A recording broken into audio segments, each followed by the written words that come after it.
Rapid advances in technology allow us to explore the human body with technology which just a few decades ago didn't exist. Today, MRI scanners, CAT scanners, 4D high-resolution ultrasound, among other radiographic techniques, are used every day in hospitals across the world to image our bodies in such incredible anatomical detail, the use of cadavers may soon no longer be necessary to teach anatomy with. We're proud to introduce the Virtual Anatomy Laboratory at ATSU as among one of the very first technological innovations to teach you an entirely new method of learning anatomy in preparation for an amazing career in medicine. Welcome to this presentation on Cross Sectional Anatomy.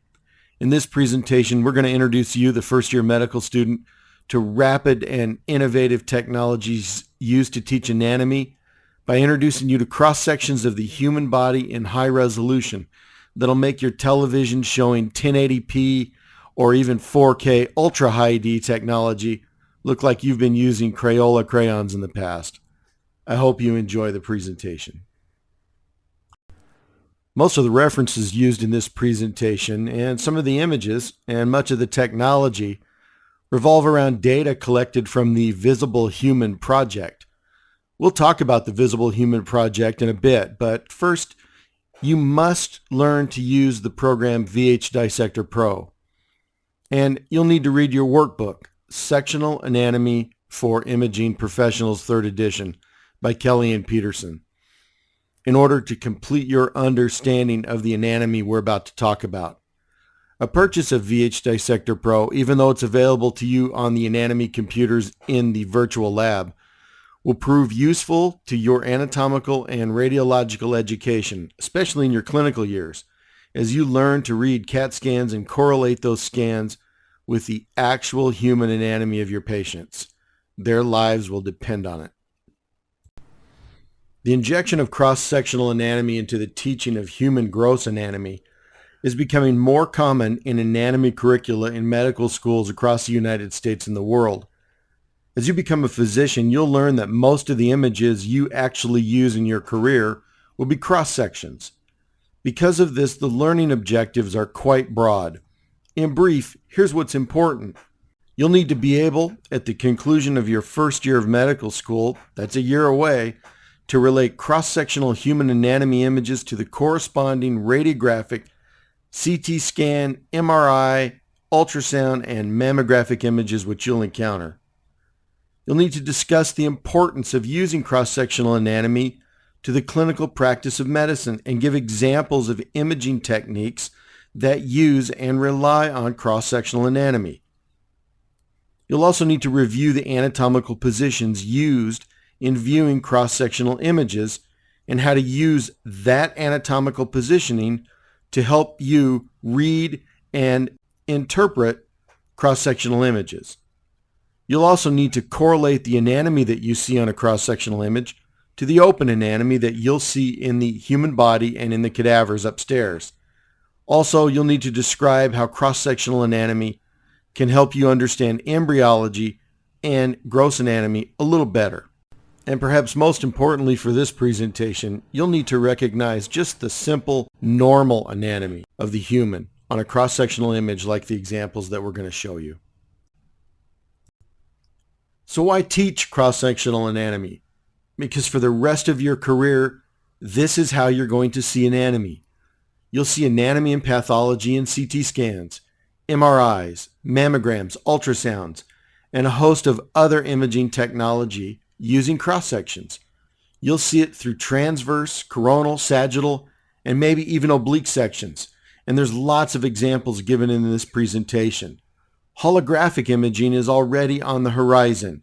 You're at a great time to be experiencing the growth in technology in medicine. This is a screenshot from VH Dissector Pro, the premier teaching aid in learning cross-sectional anatomy. You can order your own copy if you'd like, but this program is already available to you in the Virtual Anatomy Lab. Cross-sectional images are commonplace now in the national medical boards. Images of cadaveric images are not. By the end of this presentation, you'll understand why cross-sectional anatomy, combined with other methods, such as cadaver dissection, autopsies, surface anatomy, physical examination skills, and anesthesia, which allows us to see anatomy in its normal and sometimes abnormal physiological states, is arguably one of the most important anatomical tools in your armamentarium to take care of your patients. For example, cross-sectional anatomy, not just radiological imagery, has been used now for hundreds of years via microscopy. Microscopy, histological images will appear on your board exams. While you and I don't normally think of cross-sectional anatomy as applying to the microscope, in reality it's the same. Here I've taken a large tissue specimen, cut in incredibly thin slices with a microtome, stained it, and you can get a diagnosis from it by looking at it under a microscope. We don't need to look at the entire tumor. We look at a cross-section of the tumor. From this cross-section, we can look at the structure of the cells and determine whether it's cancerous, whether it's potentially malignant. Cross-sectional histology and microscopy has been used now for hundreds of years, but now cross-sectional imagery will define your career. Clinically, it wasn't until the advent of the CT scanner or the MRI scanner that cross-sectional anatomy literally overtook hospitals. We'll take a look at some examples in this presentation. So who is cross-sectional anatomy used for? And why should you learn it now? You're just a first-year medical student. Because there is no better time. In fact, the author of a textbook about cross-sectional anatomy says the following: the practice of medicine has come to depend more and more on the examination of internal organs by imaging methods. If one takes a cynical or a candid perspective, it almost seems naive for a physician to do palpation of the body in an attempt to define maladies of internal organs. Recently, I visited the Mayo Clinic as a patient. I had a chest x-ray performed before a doctor even touched me or listened to my lungs or took a medical history or performed a physical exam. The truth is, it's not cynical. It is a candid perspective.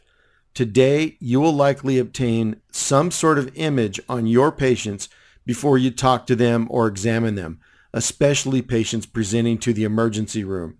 Sad? Maybe, but it's reality.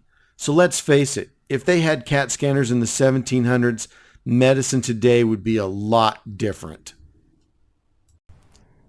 As I alluded to in the previous slide, there are some physicians that argue the demise of the physical exam has occurred because of our quickness to reach for a radiological image.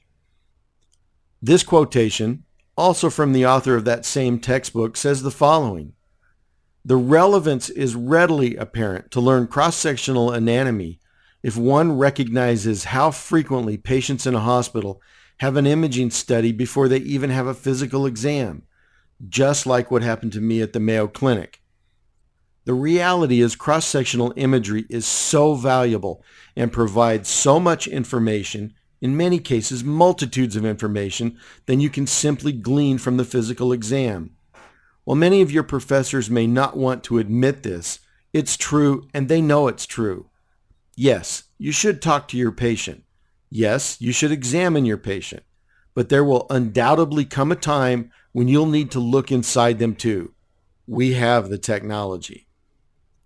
When Dr. William Osler, a famous physician from Johns Hopkins University, taught his medical students about pectoriloquy or agophony, two special methods about listening to lung sounds, he didn't have our technology. But you can still use his physical examination techniques to hone the information you'll glean from imaging studies. They're all tools.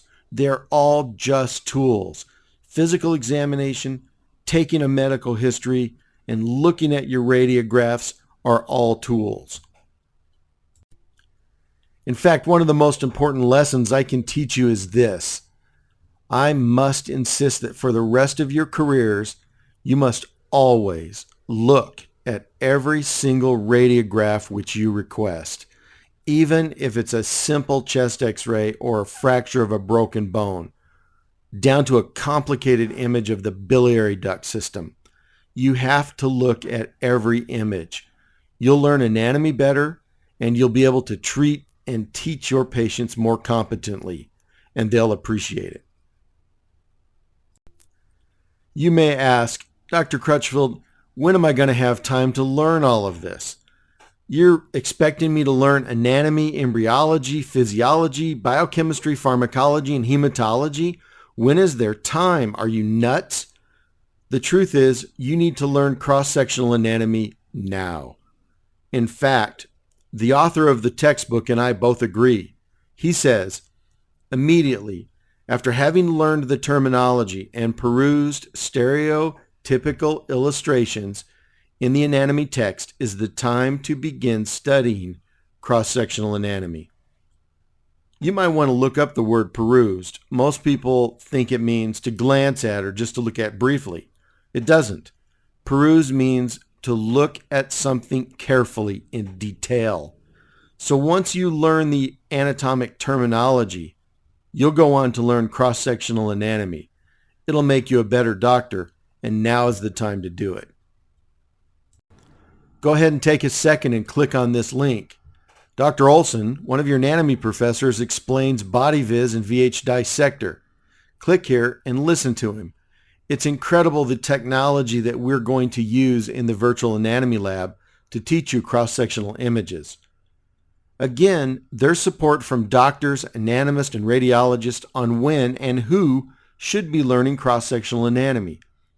The preface of this book again says it very succinctly. Primarily, this book was written for first-year medical students.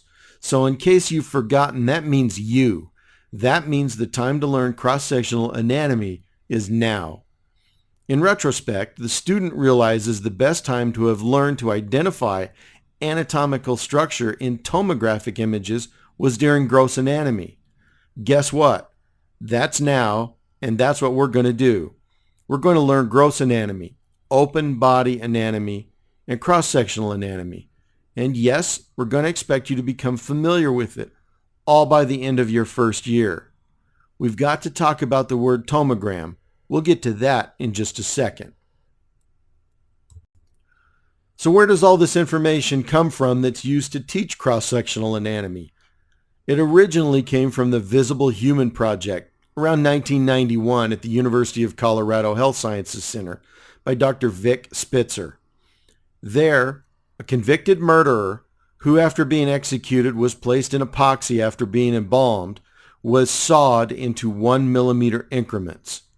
Those are the images you'll see on the computer program VH Dissector Pro, which we have available to you in the virtual anatomy lab. Later, a 39-year-old female was also sectioned in the same manner, but into even smaller sections, 0.33 millimeters. And before they did that, they performed a CT scan on her. A CAT scan was not performed on the convicted male murderer first, however. If you put your presentation on pause and read this cover page from the website of the National Library of Medicine, you'll learn that the Visible Human Project has been used by many commercial sources, taking the data gleaned from sectioning those cadavers, and has now been used by multiple sources to teach medical students, radiology residents, anatomists, surgeons, and radiologists cross-sectional anatomy. The link at the bottom of the page to the Visible Human Project will take you to a YouTube video.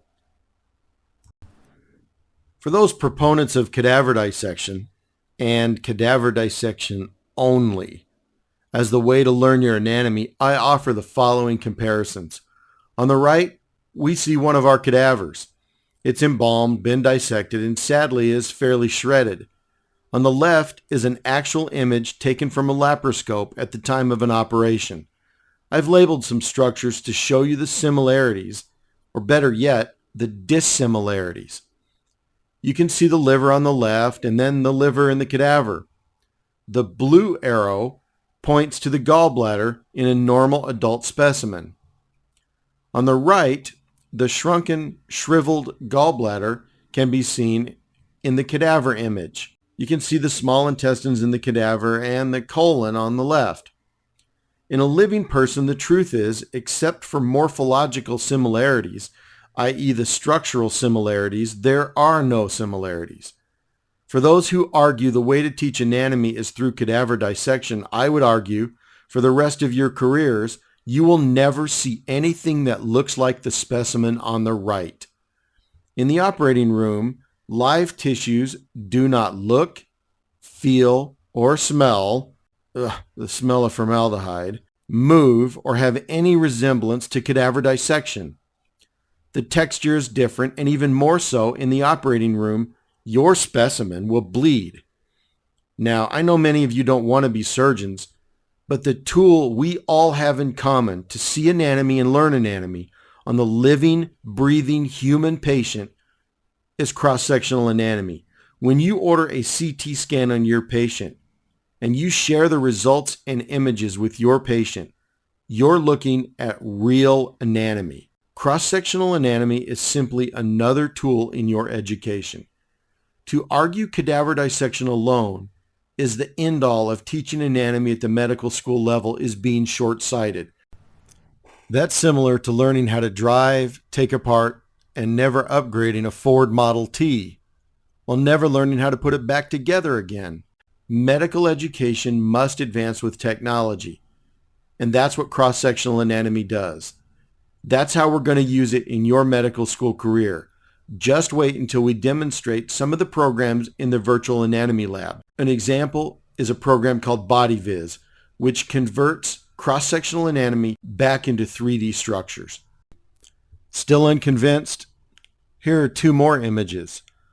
We see an embalmed cadaver showing the ascending colon, and another image taken from an actual operative photograph showing what the ascending colon and a redundant transverse colon actually look like.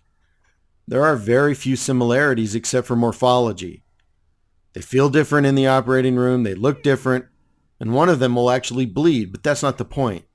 The point is they're all tools to learn anatomy, and some tools are better than others. They're all tools: cadaver dissection, cadaveric videos, operative experience, and cross-sectional anatomy.